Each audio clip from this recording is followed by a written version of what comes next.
હું doctor Rajni Balar medicine and orthopaedic hospital સુરતથી. આજે આપણી સાથે છે સુરેશભાઈ વસોયા, જેમનો આપણે બંને સાઈડના ગોળાનું સ્ટીચલેસ એમઆઈએસ ટેકનિકથી હિપ રિપ્લેસમેન્ટ કરેલું છે.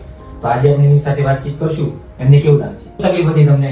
મને બે બાજુ EVMની તકલીફ હતી અને એક્સિડન્ટના કારણે મારા બે EVM ડેમેજ થઈ બંને ગોળા સુકાય ખરાબ થઈ ગયા હતા. બંને ખરાબ. કેટલા ટાઈમથી આ તકલીફ હતી? આ ટાઈમ મારે તો 2-2.5 વર્ષ. 2-2.5 વર્ષથી તમને તકલીફ હતી. તો જે ગોળા સુકાતા હતા એમના કારણે તમારા ડેઈલી જીવનમાં તમને શું તકલીફ થઈ? ઘણી બધી તકલીફ, રૂટીન કે ઓફિસે જવું, આ તે કોઈ પણ સહારે જવું પડતું. ઓકે. અને તમે ચાલવા માટે પ્લાન્ટિવન બેસી શકતા હતા? ના, બાઇક બિલકુલ ચલાવવામાં?